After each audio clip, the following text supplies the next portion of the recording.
You're watching Fugitive Red Eye, and welcome to another anime review. Today we'll be reviewing the original Fist of the North Star TV series. With that said, I'm including Fist of the North Star and Fist of the North Star 2 as one series, because that's typically what most apps and the Blu-ray release does. The way I will distinguish between the two is I'll refer to Fist of the North Star 2 as the second season, because that's really what it is. So with that said, the first season of Fist of the North Star, also simply just known as Fist of the North Star, was 109 episodes, whereas the second season, known as Fist of the North Star 2, was only 43. Fist of the North Star takes place in a post-apocalyptic world and is heavily inspired by the Mad Max universe. Kenshiro's design himself is actually taken straight out of Mad Max 2. It also combines Mad Max with the martial arts of Bruce Lee, because most of Kenshiro's fighting style and technique are based off of Bruce Lee. In Fist of the North Star, Kenshiro is the sole inheritor of an ancient assassination technique known as the Divine Fist of the North Star, or Hokuto Shinken, which actually directly translates to the Divine Fist of the Big Dipper. However, I think Fist of the North Star was catchier, so that's why it got translated that way. That actually will cause some issues in the second season where they had to come up with some different terms because they actually have a Fist of the North Star in the second season that they had to call something else since that's what they called his technique. But we'll get to that when I talk about the second season. This will be a spoiler-free video though, so you don't gotta worry about that. There might be mild spoilers, but really I'm just going to kind of outline it and I'm not going to mention any prominent, deaths or events. So, the way Fist of the North Star plays out is Kenshiro in the first episode has been left for dead and betrayed by his friend Shin, who kidnapped his girlfriend Yuria because he was in love with her. And the entire first arc is Kenshiro going to get back Yuria and find Shin so he can fight him again. Shin himself has what's called the Fist of the South Star, which is a rival to the Fist of the North Star in a sense. As the series progresses, Kenshiro fights against other people who use the Fist of the South Star, and then eventually later on in the second and third arcs he fights people who also have the Divine Fist of the North Star like he has. Later on in the second season, I think they were kind of running out of different Fists of Stars they could come up with. So in the second season, they include people who have Fist of the Source Star, which is actually the real Fist of the North Star, but since they call Fist of the Big Dipper Fist of the North Star, they had to come up with a different name there, but the Fist of the Source Star uses, energy beams and stuff like that. It gets really cool in the second season with that kind of stuff. But then after that, they introduce yet another fighting technique called the North Star Lapis Lazuli Fist, which, again, I don't think is a direct translation because it's called Hokuto Ryuken in the Japanese. I'm not exactly sure what it's actually called. Maybe it's Fist of the Little Dipper or something like that. It could be a direct translation, because again, I don't know Japanese, but to me that doesn't sound like that's what that is, but whatever.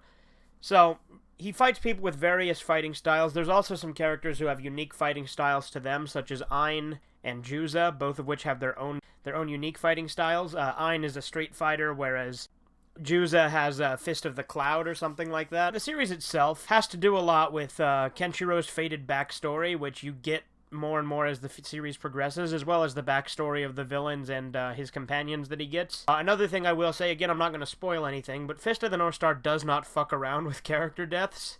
They are perfectly willing to kill off characters whenever they feel like it. There's sort of a main, maybe 2 or 3 characters you kind of know are never going to be killed off, but other than that, it's pretty much fair game. In fact, it actually becomes kind of a formula later on where a character will get introduced, and judging from previous events, you'll be like, okay, that character's not gonna last. I won't go into too much detail for that, because that would kind of imply spoilers, but that does get maybe a little bit formulaic towards the end. That said, Fist of the North Star is by far my favorite shonen fighting series,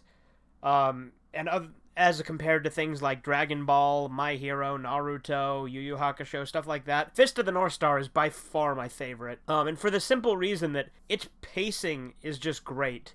Obviously, the characters are also a big factor into why I like it better than those other ones, because the characters themselves are so likable and the story's really good. But when I say the pacing is really good, Kenshiro usually defeats his opponents with 1 or 2 attacks at most.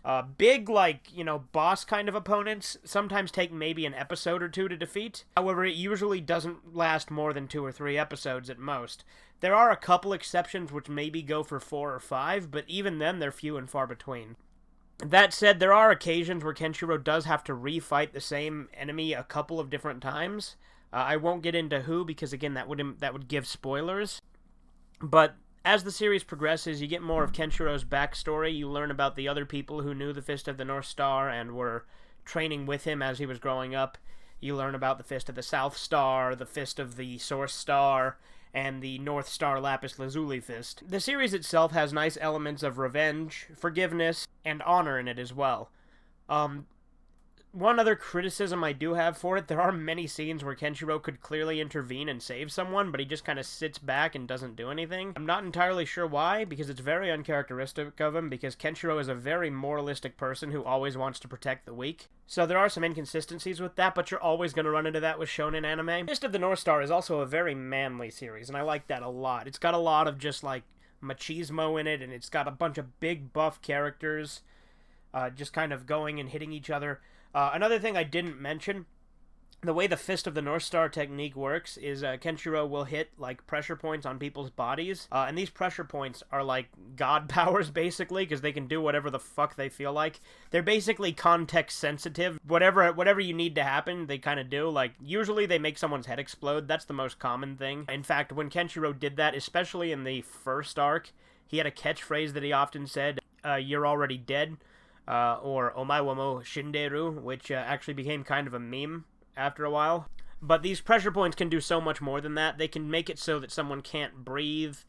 They can make it so that someone can't move. They can make it so someone tells the truth. It can make it so that they turn against their own team. It's very much does whatever the hell it feels like. And Kenshiro's just amazing at this. They can also be used to heal people or to turn off people's pain and pleasure responses. All sorts of crazy stuff they can do with them. Kenshiro is typically accompanied by these two kids named Lin and Bat. In the first season, they're both little kids, but since the second season takes place much later, they're actually full-grown adults in the second season, so it's interesting to see them kind of grow up. You don't really get to see a lot of the years in between, but it's nice to see them as kids and then see them as adults later on. That said, if you haven't seen Fist of the North Star, I highly recommend you check it out. Like I said, in my opinion, this is the best shonen fighting series that's ever been made, and it's Jump as well. And I think it's by far Jump's best work. As far as shonen series go. Again, if we got into seinen and stuff like that, that's a whole other ball game, but with just like shonen fighting series, Fist of the North Star, hands down, can't be beat. It's fucking fantastic. It's got good characters, it's got good emotional moments, it's got great music, it's got violence.